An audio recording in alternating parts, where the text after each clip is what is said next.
They laughed when she walked in, handcuffed, bruised wrists, eyes staring forward with quiet fire. Laughed. As if her presence in that courtroom was comedy. As if her body didn't carry the weight of 1,000 silenced voices. She was dragged past them like she didn't belong there, like she was a criminal, not a leader. And they celebrated. The very men who pulled her from her office in front of her own staff, who twisted her arms behind her back as if arresting a stranger, not someone they had stood beside for months. They joked loud enough for her to hear. Look at her now, one smirked. Another one bites the dust.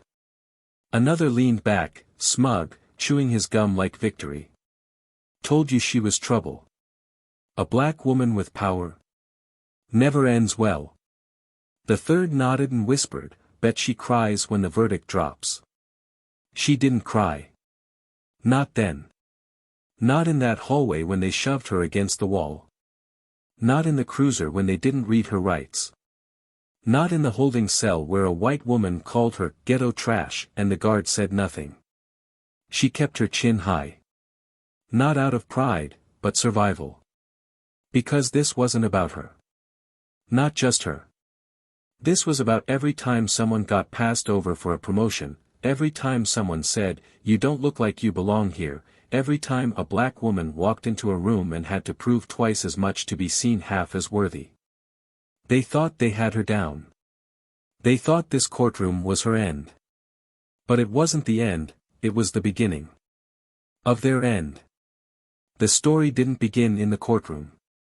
It started 2 weeks earlier when she walked into her own building and got stopped by 3 officers who'd seen her 100 times.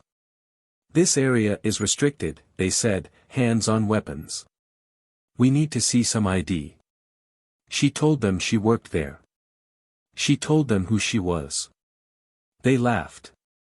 You think we're just gonna take your word for it? She reached into her bag slowly, carefully, heart pounding. They tackled her before her fingers touched her wallet. Slammed her onto the floor. One of them muttered, could have been a weapon. You people always hide something. They charged her with resisting arrest. Trespassing. Obstruction. Claimed she assaulted one of them. That she reached for a gun. The body cam footage. Gone. Corrupted file, they said. The security camera. Conveniently offline. It was her word against theirs, and they had badges. But what they didn't know, what they couldn't know, is that every second of that arrest was caught by another camera. One they didn't control. One she had installed herself months earlier after seeing too many others like her go through the same humiliation. In the days that followed, the media jumped on it. A high-ranking official arrested inside her own building. The headlines didn't say she was innocent. They said, controversial, under investigation, possible misconduct. They didn't show the bruises on her wrists, the humiliation of being called a liar by her own team, the weight of hearing coworkers whisper in the hall, maybe she did do something wrong. They didn't show her sitting alone, thinking about how easily power can be stripped when you're born with the wrong skin.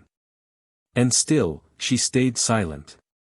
She didn't defend herself in public. She didn't release statements. She watched. She listened. She gathered. Because she knew the system. Knew how to move in it.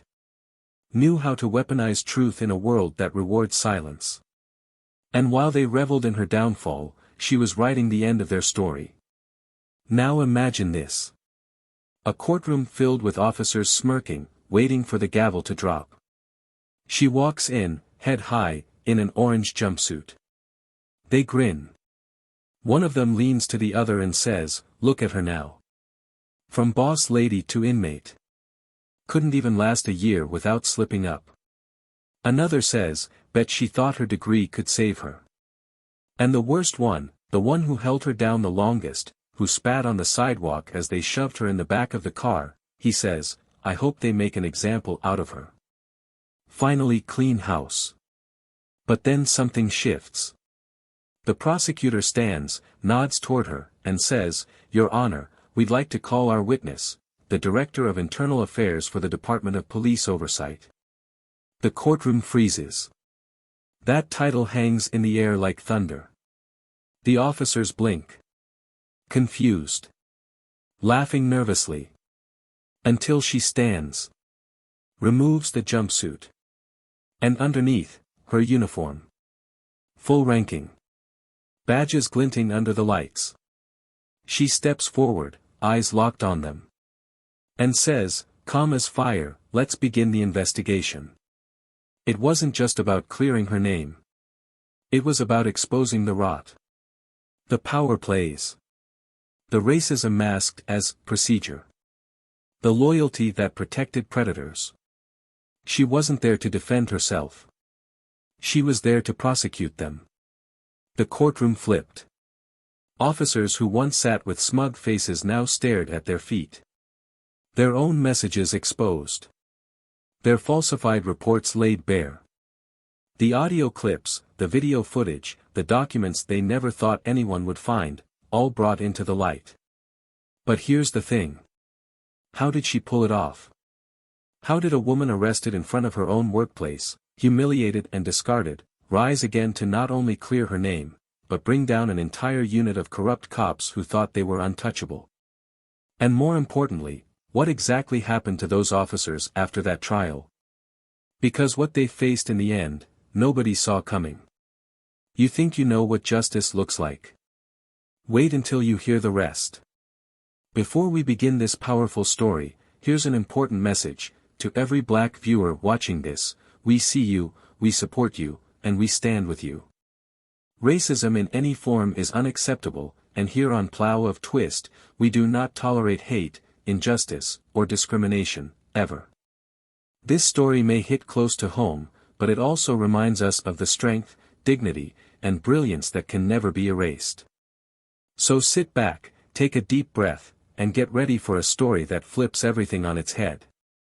If you haven't yet, subscribe to Plow of Twist so you never miss another plot that turns the world upside down. Now, enjoy the story.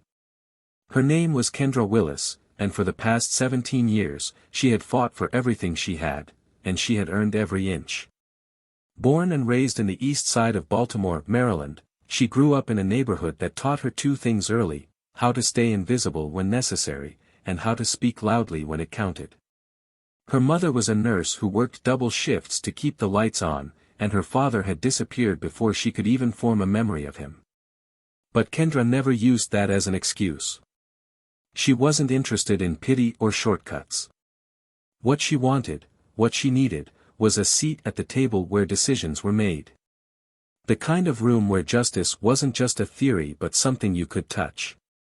She didn't just dream of becoming someone in law enforcement.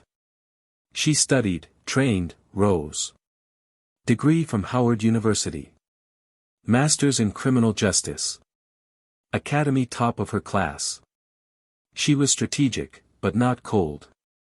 She was commanding, but never cruel. She demanded excellence, but never asked anything of anyone that she didn't already expect of herself.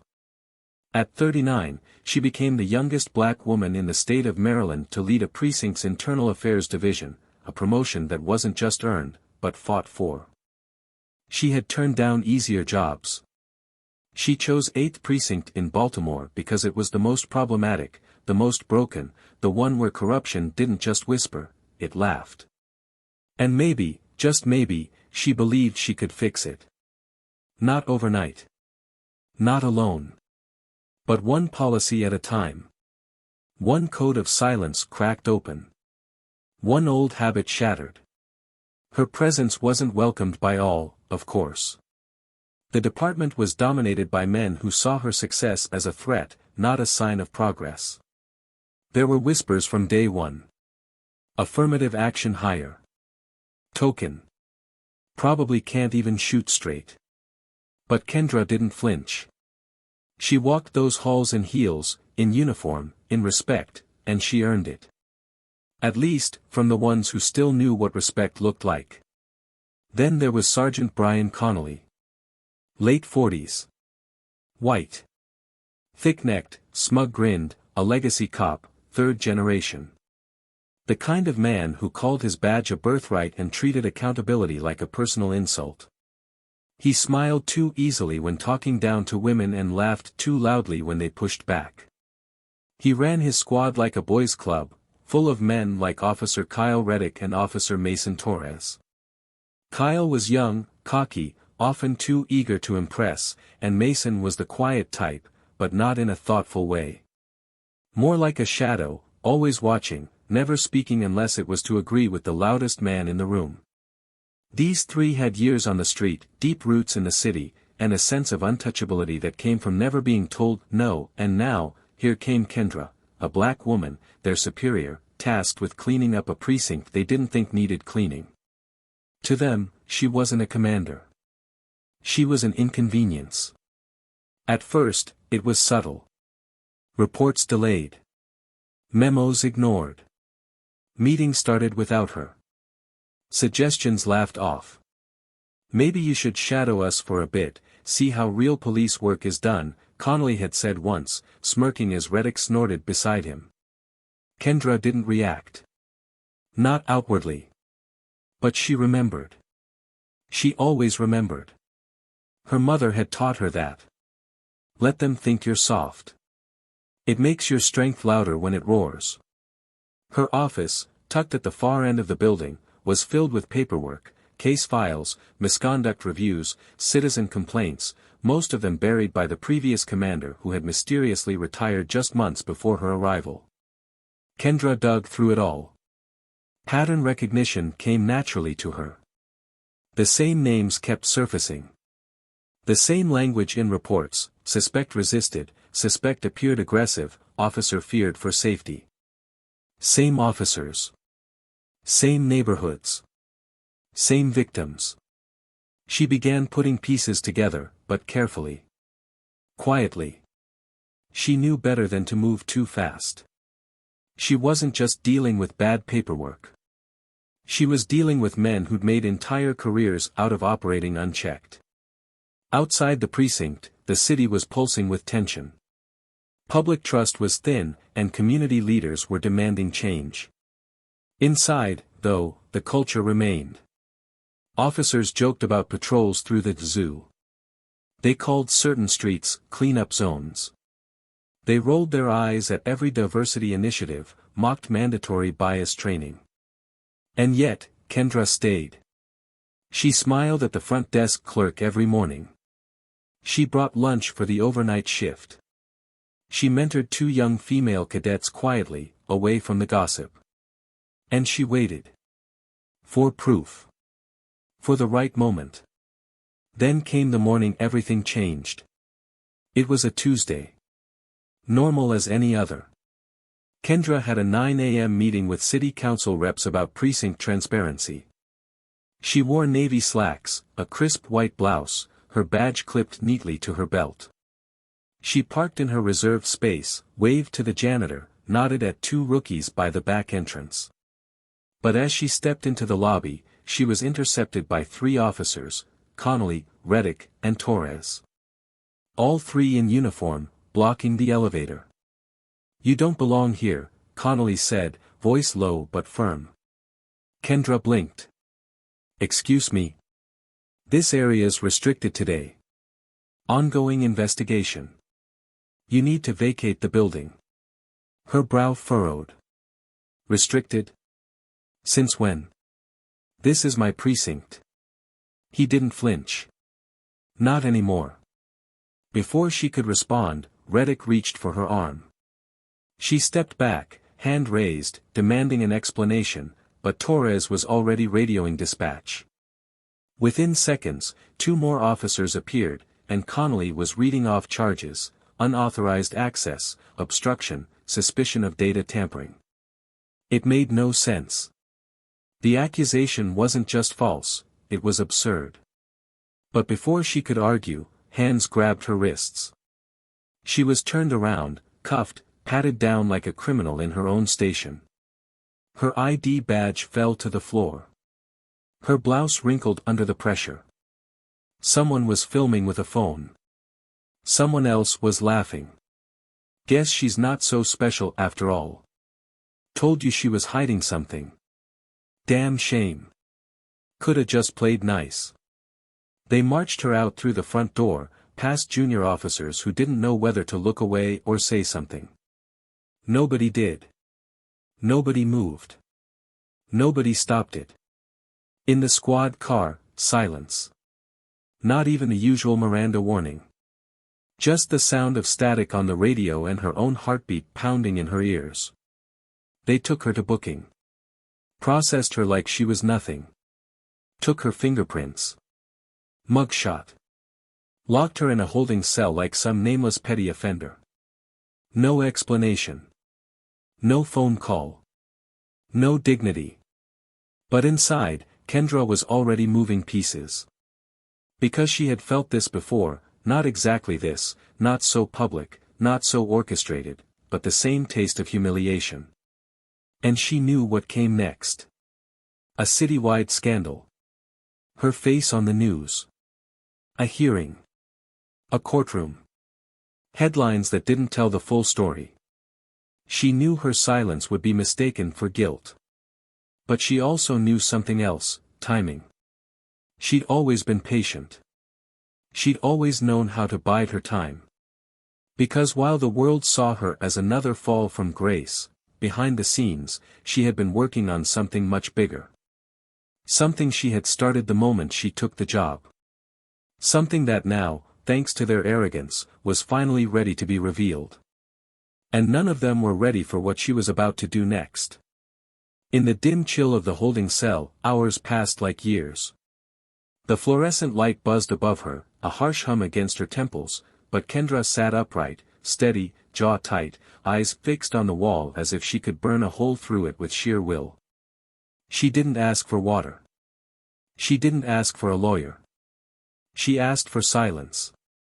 Not out loud, but within herself. Because every second inside that concrete cage only sharpened her awareness. She was no longer just battling whispers and closed-door resistance. Now it was war, and they had made their first move in broad daylight. Across the city, the news had already broken. Local outlets picked up the footage leaked by an anonymous source, her being led out of the precinct in cuffs, hair disheveled, shirt stained.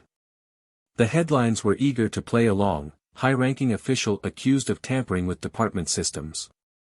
The phrasing was careful, but the damage was done. Public opinion cracked, tilted. People began to speculate. Politicians distanced themselves. Social media turned chaotic. The question wasn't whether she did it, it was whether she had always been the type to do it and no one noticed. Later that evening, the door to the cell creaked open. An officer she didn't recognize called her name and motioned her out. Her wrists were sore from the cuffs. Her shoulders ached. But her back remained straight. No slouch. No limp. As they escorted her down the hallway, she heard the low murmurs from officers in the bullpen. Some glanced up. Others didn't bother. But one caught her eye, a young black officer named Malik, still new, still idealistic. He looked up at her, confusion and hesitation in his eyes, as if he didn't know whether to salute or look away. She gave him a single nod, and in that moment, something in his posture changed. It was subtle. But she saw it. They didn't take her to a regular interrogation room. They brought her to the administrative wing, a conference space with glass walls and stiff chairs. Seated on one side was a representative from the State Oversight Committee, a middle-aged man with graying hair and a heavy sigh on his lips. "This isn't about guilt," he said flatly. "This is about optics. Damage control. We need you to resign quietly. There's a severance package. No further charges will be filed. You walk away clean. They walk away clean. The city gets to breathe." She stared at him, unreadable. He added, "It's the best offer you're going to get." She didn't respond immediately. She let the silence stretch, forced him to sit in it.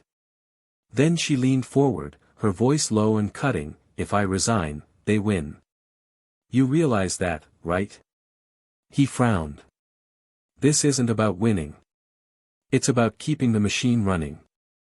She shook her head once, then stood. Then the machine's broken. In the following days, she was suspended from duty, pending formal review. Her badge revoked. Access to all precinct systems terminated. Her office was cleared out by someone else, personal items dumped in a cardboard box left on her doorstep without warning. Her name disappeared from the department roster like it had never existed. Friends stopped calling. Texts went unanswered. Only her mother and her brother Marcus stayed close, visiting her every evening, bringing food, refusing to let her be swallowed by the storm. Marcus, a local school principal and a man of deep calm, paced their mother's living room one night while Kendra sat hunched over a file folder thick with notes. "I don't get it," he muttered, "how can they erase you like that? After everything you've done?" Kendra flipped a page, her eyes scanning quickly. "Because they never saw me as permanent. I was a threat, not a colleague. I made them uncomfortable. And now they think they've shut me down." Her mother, arms crossed tightly over her chest, added, "And what are you going to do, baby? You going to fight this alone?" Kendra looked up. Her gaze was sharp but tired. "I've never been alone. They just never knew how many of us were watching." And she was right. Quietly, steadily, the winds began to shift. Anonymous messages began arriving in encrypted emails. Former officers. Community leaders. Even current department staff, all sharing stories, evidence, patterns. Kendra read through it all, built timelines, cross-referenced names, created a map so complex it looked like a criminal enterprise. It wasn't just Connolly, Reddick, and Torres. It was a network of silence. Falsified reports. Racially motivated stops. Suppressed body cam footage. Threats against officers who spoke out. The same precinct that painted itself as clean was, in fact, a machine of misconduct, carefully protected and thoroughly rotten. But information wasn't enough. She needed access. She needed someone on the inside. That's when Malik knocked on her door one night, cap in hand, eyes wary but determined. "I heard what they did to you," he said. "And I know you didn't do what they said." She looked him over carefully, not out of doubt but caution. "You're risking everything just being here," she said. He nodded. "So were you. I guess it's my turn." That night, he handed her copies of records he'd discreetly pulled from the system. Internal chats. Audit logs. Officer schedules that didn't match up with incident reports. And most importantly, a backup of security camera footage from the day of her arrest, pulled from an auxiliary server no one had thought to erase. It was all there. The confrontation in the lobby. Her identification clearly visible. Her repeated verbal attempts to de-escalate. The aggressive body language of the officers. The moment they tackled her, unprovoked, unprofessional, unlawful. The moment they crossed the line not just morally, but legally. Kendra watched the video on a loop for hours. Every frame, every angle. She memorized the expressions. Calculated the best time, the best place. She wasn't going to leak it. She wasn't going to beg for sympathy. She was going to bring it into the very place where it would hurt the most, a courtroom. But she needed allies. She met with community organizers, legal consultants, civil rights attorneys. Not to cry foul, but to build strategy. This wasn't about revenge. It was about reckoning. Meanwhile, the department kept up appearances. Connolly gave press statements, painting the investigation as regretful but necessary. Reddick smiled for cameras, talking about trust and unity. Torres remained quiet, but always present, always lurking near microphones. None of them knew what was coming. None of them knew that the same woman they tried to bury was digging up every secret they left behind. Then came the court summons. It was framed as a disciplinary hearing, a procedural review. But Kendra knew it was more than that. It was the stage. The spotlight. The final test. They expected her to arrive humbled, broken, desperate. But she didn't. She arrived composed, surrounded by quiet confidence, legal support, and something else, a storm of anticipation so thick it changed the air in the room. And still, they smirked. Still, they leaned back in their seats, arms crossed, waiting for the spectacle they thought would end her once and for all. But something about her presence unnerved them. Her stillness. Her silence. The way her eyes held theirs without blinking. The way she didn't fidget. Didn't fold. Didn't flinch. And then the judge walked in. The gavel fell. And what happened next would leave every person in that courtroom speechless. Because in mere moments, everything, would change. And justice, long delayed, would finally arrive in a way none of them expected. The room was colder than she remembered, not by temperature, but by atmosphere. It wasn't just the air conditioning humming above or the polished courtroom floors gleaming under fluorescent lights. It was the energy. Tense, sharp, expectant. Every seat was filled. Officers lined the back wall, their arms crossed, trying to appear neutral but failing. Reporters huddled silently in corners, their cameras banned but their pens ready. On one side of the room, seated with the air of indifference only the confident could afford, sat Sergeant Connolly, flanked by Officer Reddick and Officer Torres. Their suits were stiff, their faces practiced. They didn't smile, but their silence radiated arrogance. As if the outcome was already written. As if this, too, was a performance, and they'd played the game too many times to lose. Kendra stepped into the room like a shadow sliding into its rightful place. She didn't look around. Didn't search for familiar faces. She walked straight down the aisle, slow, steady, unapologetic. She wore a tailored navy blue suit, clean lines, quiet power. No badge. No symbols of rank. Only presence. She took her seat beside her attorney, folded her hands, and exhaled. Not a sigh, a signal. A quiet acknowledgement that the moment had arrived. The presiding officer, Judge Marlene Cooper, tapped her gavel twice, sharp and final. We're here today to examine the allegations brought forth against former Internal Affairs Director Kendra Willis. Charges include obstruction, unauthorized access to departmental systems, and abuse of power. We will begin with statements from the officers involved. Her voice was calm, but her eyes flickered, the kind of flicker that suggested this wasn't going to go the way anyone expected. Connolly stood first. Cleared his throat, placed both hands on the wooden edge of the table, and began. I've been with this department for over 22 years. I've served with pride, with discipline, and with loyalty to this city.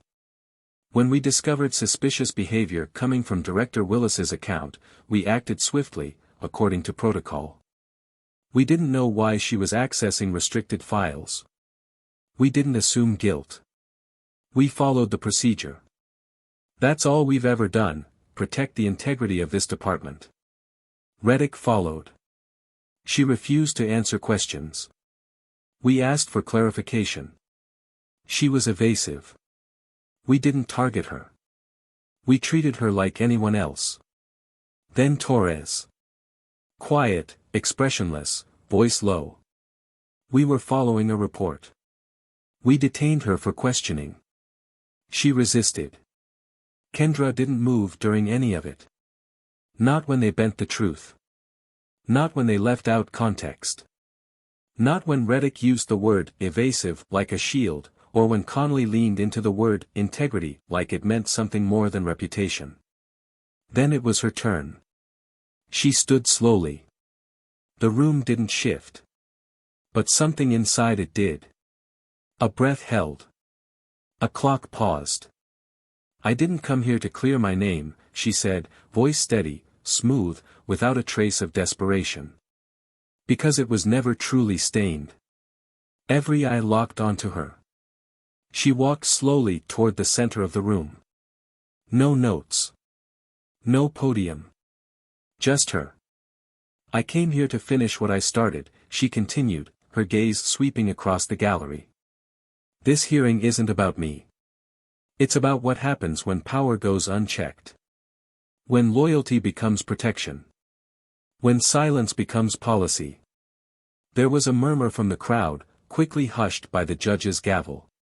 Kendra turned toward the officers. On the morning of my arrest, I entered my place of work using my credentials. I was stopped. Not questioned. Not spoken to. Stopped. Accused of not belonging. Not because of evidence. Not because of behavior. But because the men who saw me, the ones sitting in this room, decided I didn't look like someone with authority. Reddick scoffed under his breath. Connolly shifted in his seat. But Torres. Torres looked down. You've heard their version, she continued, voice growing colder, now I'd like to present something different. Not my version. The truth. She looked toward her attorney, who opened a laptop and connected it to the courtroom screen. Judge Cooper gave a nod. The footage began to play. Gasps were immediate, small, sharp, and stifled, as the courtroom watched the silent video unfold. Kendra entering the building. Calm. Professional. Her ID badge visible. Connolly stepping forward. Reddick flanking her. No words exchanged on camera, but her gestures were clear. Holding up her hands. Speaking.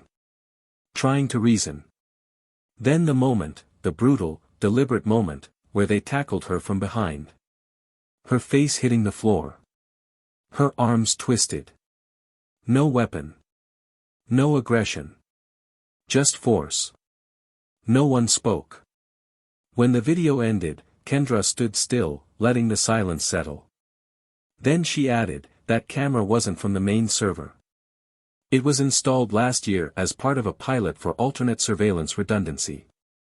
A project I approved. A system they didn't know about. One they never thought would catch them. She walked back to her table, but paused.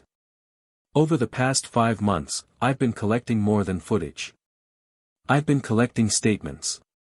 Logs. Records. Testimonies from officers too afraid to speak until now. I have enough to draw a map of abuse spanning years. Enough to prove that my arrest was not an error, but a coordinated act of retaliation. Judge Cooper leaned forward. And do you have that evidence with you today? Kendra nodded. Her attorney handed over the files. Dozens. Categorized. Cross-referenced. Signed. The judge flipped through the documents, her brow furrowing. Connolly stood abruptly. Objection. This is outside the scope of, sit down, Sergeant, the judge snapped without looking up. You'll get your turn. For the first time, the smirk vanished from his face. The courtroom was no longer cold. It was electric. Kendra sat down, finally, exhaling through her nose. Connolly looked to his attorney, whispering something urgent. Reddick looked rattled. And Torres was sweating. The judge continued reading. Kendra whispered to her lawyer, they know it's over. And then the judge looked up. Effective immediately, she said, voice ringing, this hearing will expand into a formal internal investigation into departmental misconduct. All parties named in these documents will be placed on administrative leave. This includes Sergeant Connolly, Officer Reddick, and Officer Torres. Gasps broke out. But it wasn't over. Because Kendra stood again, slowly, and turned to face them one last time. You tried to destroy me in the dark, she said, voice heavy, unshaken. But I don't live in the dark. I build the light. Reddick tried to speak, but no words came.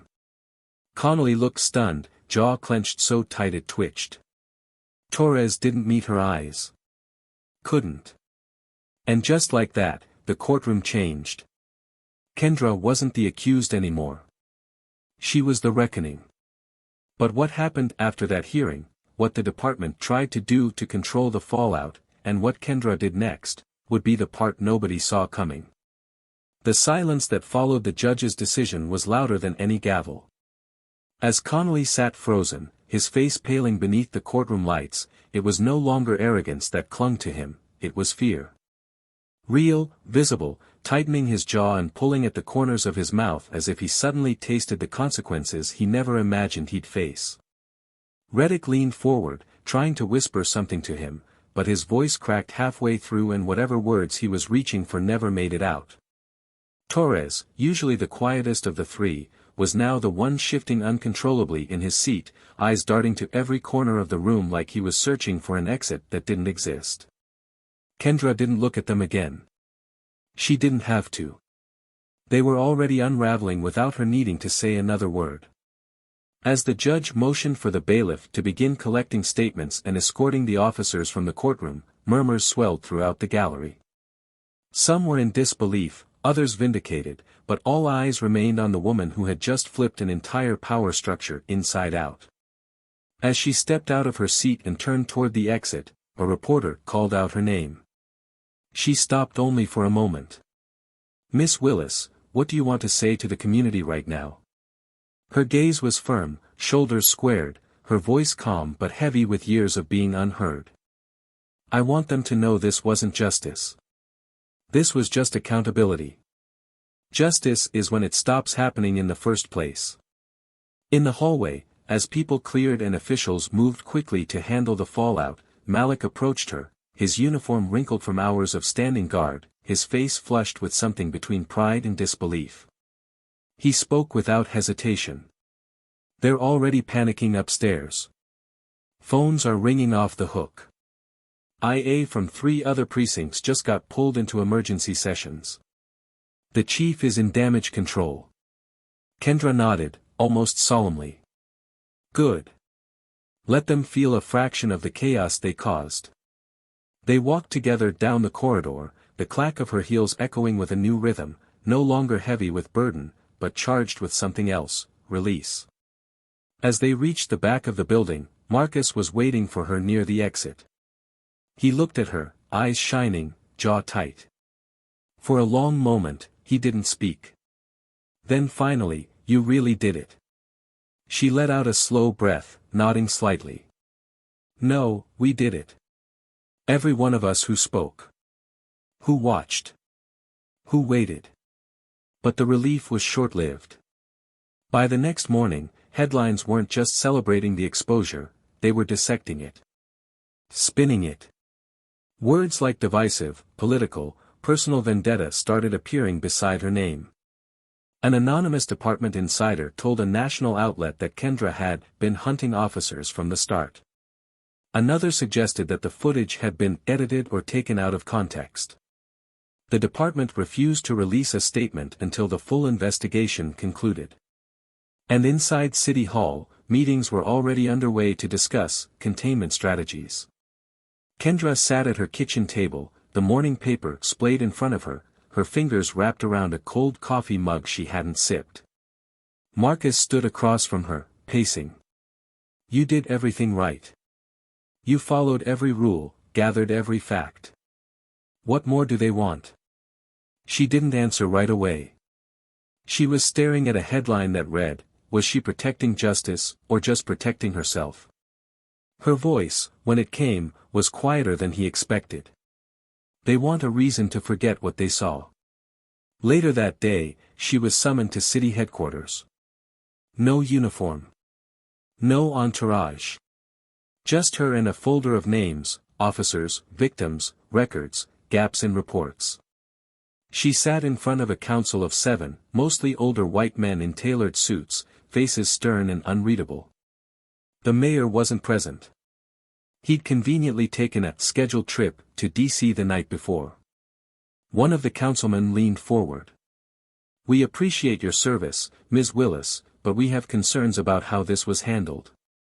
Another cleared his throat. "You bypassed chain of command. You withheld evidence until it suited your own defense. A third added, and now there's public outrage. Division in the department. Distrust. She listened to them quietly. Measured them. Then she said, without blinking, "You're worried about division.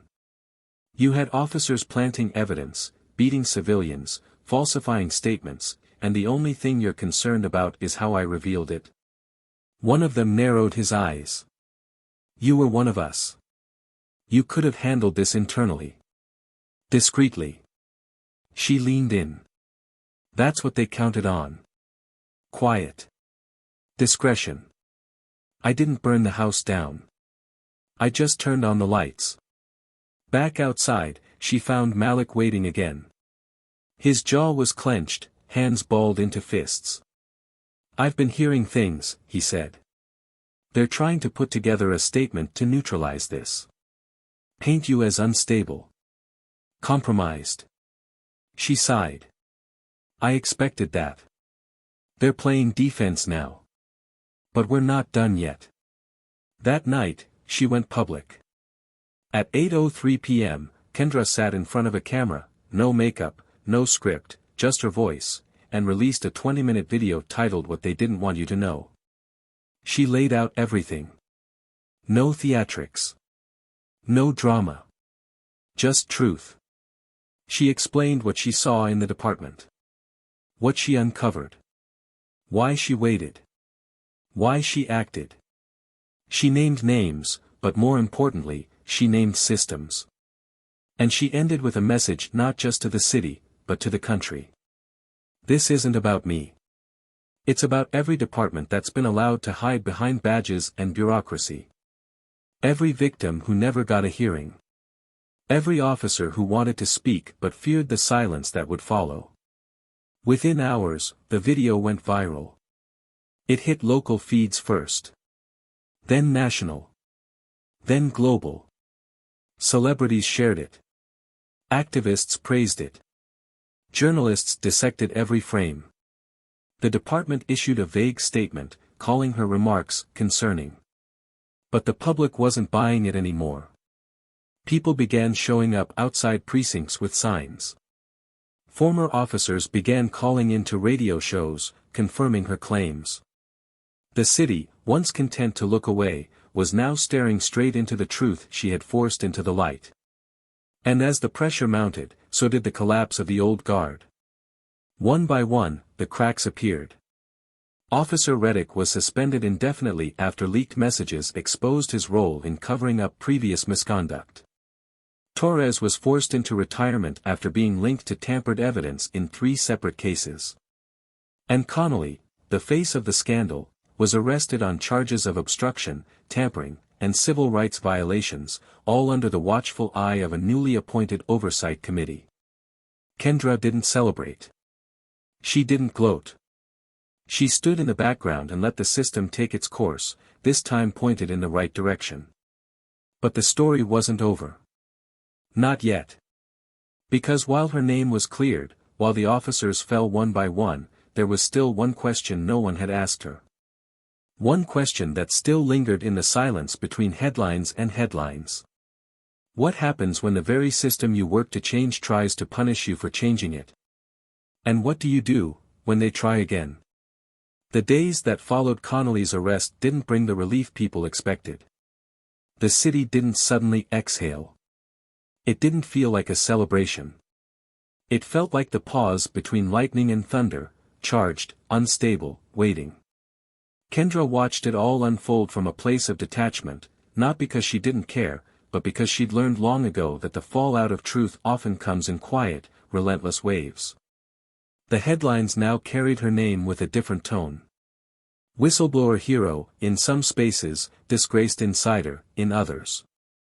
The split was inevitable. One half of the public saw her as the force that shattered a culture of silence. The other saw her as the one who betrayed the brotherhood, who went too far, too public, too loud. And that was the new weight she had to carry, not the fight to prove herself, but the consequences of having succeeded. She returned to her neighborhood for the first time since the courtroom exploded. The streets were the same, cracked pavement and weather-worn porches, but the way people looked at her had changed. A man at the corner store nodded with quiet respect, no words. A teenage girl crossed the street to thank her and ask if she was scared. A woman in her 50s gripped her hand too tightly, tears in her eyes, saying she'd once filed a complaint that went nowhere and now felt like maybe it hadn't been for nothing. Kendra listened, smiled gently, but inside, she was wrestling with something deeper. The truth was, she wasn't sure what came next. She had ripped open a wall, exposed the rot underneath, but now what? What does someone do when they've burned the bridge behind them and the road ahead is still unclear? Her phone buzzed constantly with requests. Interviews, panels, news segments. Civil rights organizations wanted to spotlight her. Universities invited her to speak. Politicians, some of whom had ignored her emails just months before, suddenly wanted her opinion on reform. Her inbox overflowed. Her voicemail filled daily. And still, part of her hesitated. She didn't want to become a symbol. Symbols were easy to elevate but even easier to destroy. She was a person. And a tired one. One night, as she sat on her front porch with Marcus, watching the city lights blink against the dark sky, he asked her something that had been building between them for weeks. "Are you going back?" She didn't look at him at first. She stared ahead, chewing her thoughts slowly. Back where? He exhaled. The department. The job. Whatever comes next. She finally turned to him. Would it make sense if I said I don't know? He shrugged. It makes more sense than pretending this is simple. And it wasn't simple. Not even close. Because just as the dust began to settle, new questions started to surface. Internal memos leaked. People began asking who else had known, who else had enabled it. Names of higher-ups emerged, supervisors, captains, even a deputy commissioner. The scope widened. Investigations opened. And the mayor, now back from his conveniently timed trip, held a press conference trying to distance himself from the scandal, but his scripted language only deepened public suspicion. He mentioned Kendra's name once. Called her actions deeply concerning but worthy of further review. No praise. No apology. Just caution. Just political maneuvering. Meanwhile, Kendra received a letter from the interim police commissioner, an invitation, or rather a proposition. The department, desperate to restore public trust, wanted her back. Not as a director. Not even as an investigator. But as the new chief of internal accountability, a position that had never existed before. Created just for her. A role with sweeping oversight. Power to investigate, recommend terminations, oversee training programs. But also, responsibility. A mountain of it. She would have to work alongside some of the very people who once ignored her, and some who still resented her. The offer came with risk. And power. And danger. She stared at the letter for a long time. Malik came over later that day, saw it sitting on her kitchen table, and picked it up. He read it silently, then looked at her. You should take it, he said. You fought for this. You earned this. She shook her head. I didn't fight for power. I fought for change.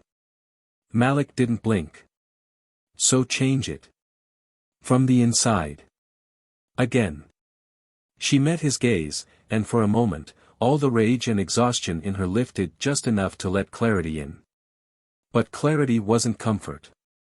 That night, sleep evaded her.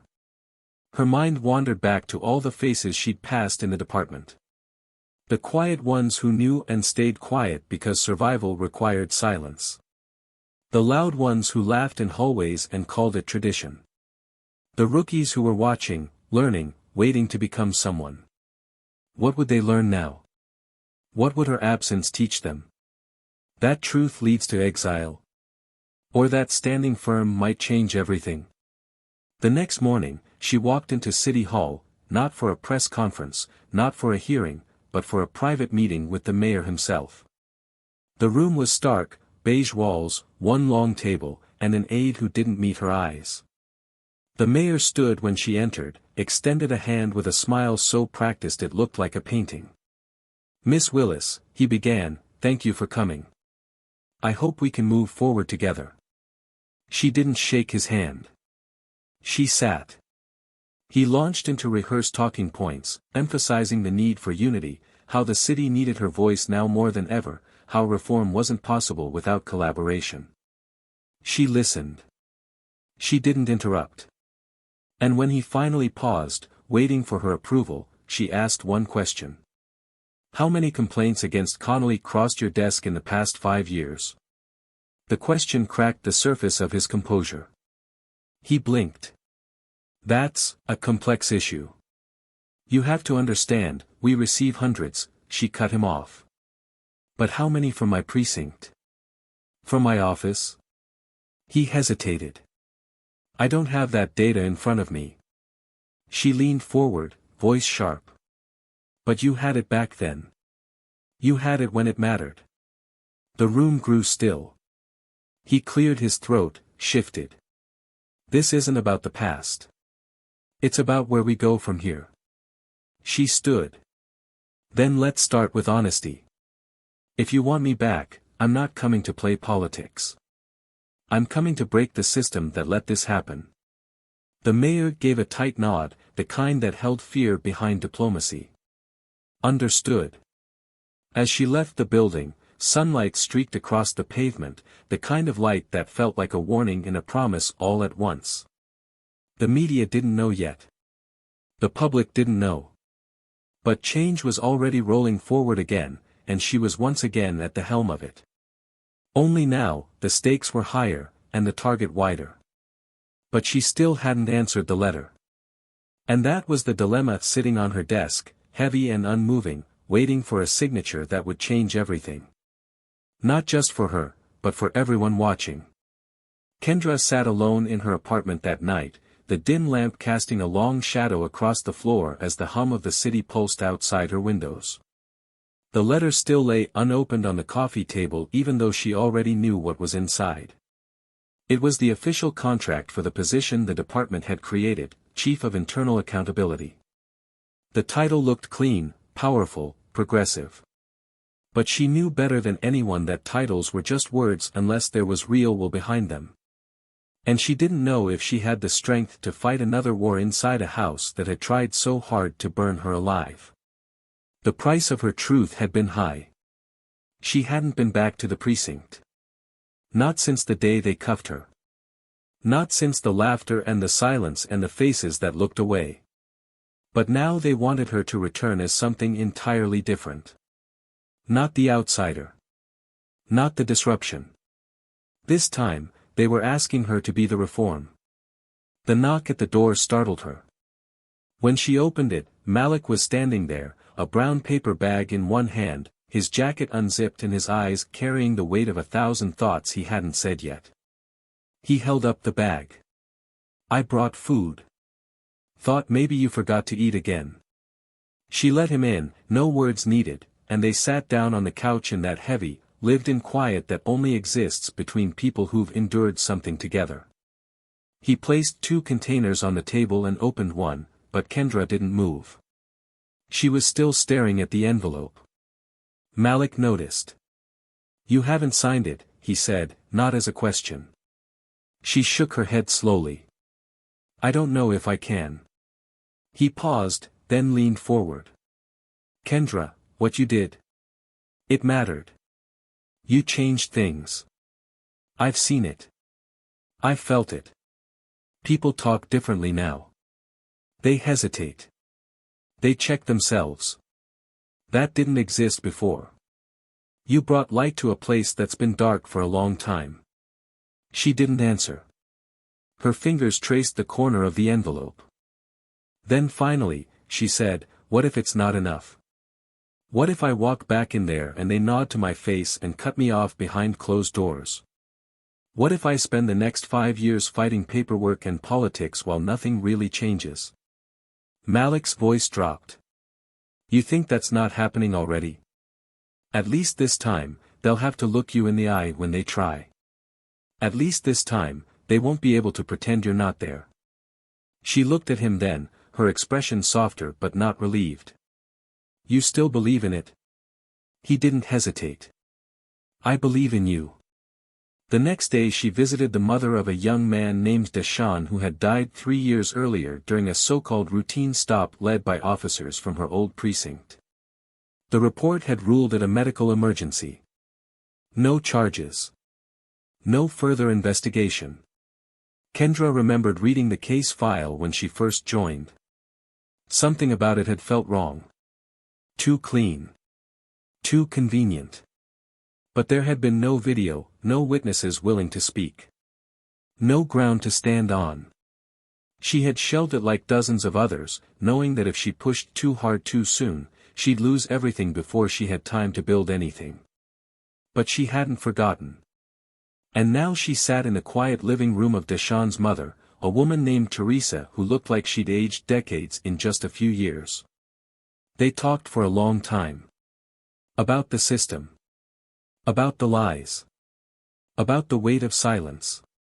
Teresa asked her, "Can you reopen his case?" Kendra nodded. "If I take the job, yes. I can." The woman's voice cracked. "Then take it. Because they think nobody remembers. They think nobody cares." On her way home, Kendra stopped by the precinct. She didn't go inside. She just sat in her car across the street, watching the rhythm of people coming and going. Officers in uniform. Civilians in line. The same bricks. The same windows. Nothing had changed on the outside. But she wondered if maybe something had begun to shift inside. She remembered the first day she walked through those doors, full of fire and conviction, believing she could fix something from within. And she remembered the day they dragged her out, that same fire still in her, but dimmed by betrayal. Now she was being asked to walk back in, but not as a target this time. As a mirror. A reminder. A reckoning. She signed the letter that night. The announcement was made quietly. No press conference. No public ceremony. Just a statement posted to the department's website and a memo sent internally. But it was enough. The moment she stepped into the precinct lobby again, the energy shifted. No one laughed. No one smirked. A few officers nodded. Some looked away. But the silence this time was different. It wasn't avoidance. It was recognition. In her new office, bigger, with glass walls and a direct line to the commissioner, she began the process of building her own team. Malik was the first name on her list. She chose people not for their years in uniform, but for their integrity, their reputation among the community, their history of speaking up even when it cost them. Her department would not operate in the shadows. Every investigation would be made public. Every training would be documented. Every officer reviewed annually with civilian input. And slowly, a new kind of tension began to grow. Not fear. Not resistance. But awareness. Still, there were obstacles. Files that mysteriously went missing. People who refused to cooperate. Subtle attempts to undermine her authority, comments in meetings, sideways glances, warnings framed as advice. She expected all of it. She took note of everything. She moved with precision. She didn't retaliate, but she didn't forget. She didn't yell, but her silence was sharper than any accusation. She reminded them that her presence wasn't temporary. She wasn't passing through. She was building a new foundation. Months passed. Some officers resigned. Others requested transfers. But many stayed. Some out of obligation. Some out of hope. Some, Kendra knew, simply to wait her out. She didn't care. She wasn't here to be liked. She was here to make sure that what happened to her, and to Deshawn, and to countless others, wouldn't happen again.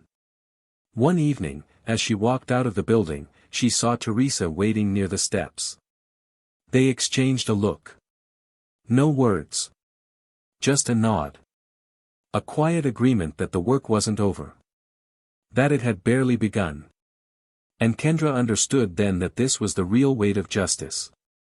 Not the moment of victory, but the years that follow, when the crowd is gone, and the cameras are off, and you still choose to fight. She turned her gaze to the street, the city breathing in front of her, alive with stories waiting to be told, wrongs waiting to be made right. And somewhere deep inside, beneath the exhaustion and the scars, the fire still burned. Only now, it wasn't about proving anything. It was about changing everything. One truth at a time. The final audit came on a Tuesday morning. Quiet. Clinical. It was the culmination of months of oversight, reviews, and internal investigations that stretched into every corner of the department. And when the findings were released, 43 policy violations, 7 officer terminations, 3 indictments, and over a dozen transfers, there was no press release, no celebration, no political parade. Just change. Real change. The kind that doesn't scream for attention but whispers its permanence into every room it touches. Kendra sat at her desk that morning, watching the city through her office window, a steaming cup of black coffee in her hand, and for the first time in a long time, she allowed herself to exhale, not with relief, but with resolve. This wasn't the end of anything. It was the start of a new kind of leadership. One forged in fire, held together by truth, and shaped by a refusal to disappear. Sergeant Brian Connolly never wore a badge again. After being convicted of obstruction of justice and falsifying reports, he served a sentence that, while not lengthy, was symbolic. A fall from power that shattered the illusion of untouchability. His legacy was reduced to a cautionary tale, and when he emerged from prison, the world he once ruled had moved on without him. He tried to give an interview once, on a podcast desperate for controversy, but his words rang hollow. The public had already turned the page. Officer Kyle Reddick, once so confident in the swagger of his silence, found himself blacklisted from every law enforcement agency in the state. The leaked messages and damning video footage followed him into every job application. He settled into a private security gig in a strip mall outside of town, where no one knew his name and no one cared. He lived in the shadow of a past he could no longer outrun. Mason Torres surprised everyone. After resigning, he disappeared from the public eye. Months later, a letter arrived at Kendra's office, and signed, but she knew it was him. It was short. Apologetic. A confession wrapped in shame. He wrote of fear, of complicity, of staying silent for too long and now living with it. He didn't ask for forgiveness. Just truth. And somehow, that meant more to her than any courtroom sentence ever could. Malik, on the other hand, thrived. Under Kendra's mentorship, he rose quickly, not because of ambition, but because of purpose. He led initiatives that restructured patrol protocols, championed community-led safety programs, and trained new recruits with a sharp eye for integrity. His voice grew louder in every room he entered, not by shouting, but by earning respect. He didn't just become a leader. He became a force of stability, one that reminded Kendra every day why she came back. Teresa, Deshawn's mother, received what few families ever get: closure. With Kendra's help, Deshawn's case was reopened, re-examined, and eventually reclassified. Not a medical emergency. Not a tragic misunderstanding. But an abuse of force. The city issued an apology. A settlement followed. But more than the money, it was the acknowledgement that mattered. She started a foundation in her son's name, focused on educating youth about their rights and supporting families impacted by police misconduct. She and Kendra became unlikely allies in the work of rebuilding. Their grief had different roots, but the same soil. And Kendra changed everything. Over time, her position evolved from oversight to transformation. She didn't just monitor misconduct, she rebuilt culture. She led restorative justice circles between officers and community members. She created an anonymous reporting system that actually worked. She pushed through legislation mandating transparency in disciplinary records. And most remarkably, she taught others how to lead without fear.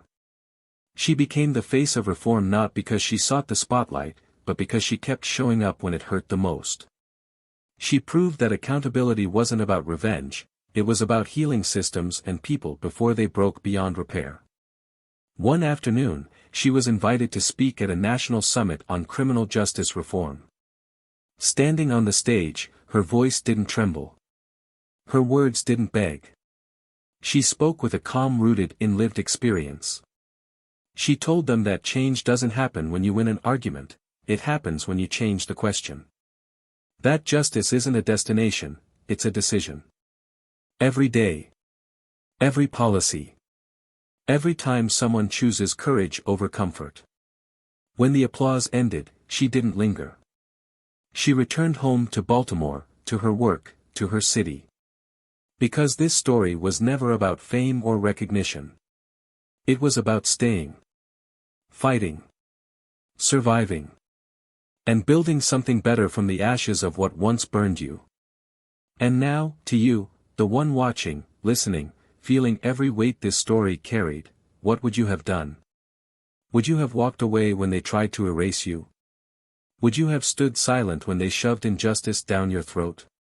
Or would you have done what Kendra did, turn pain into purpose, humiliation into history, betrayal into blueprint? What kind of world do you want to live in? Because change doesn't come from heroes. It comes from people who refuse to be quiet when it would be easier to disappear. Let us know in the comments, what part of this story hit you the hardest? What did it make you feel? And what do you believe we all must do to make justice real, not just promised? If this story moved you, challenged you, or made you think differently, even for a second, then don't leave without hitting that subscribe button. Join us here at Tales of Twist, where every story bends, breaks, and rebuilds the world you thought you knew. Until next time, stay awake, stay strong, and never stop demanding more.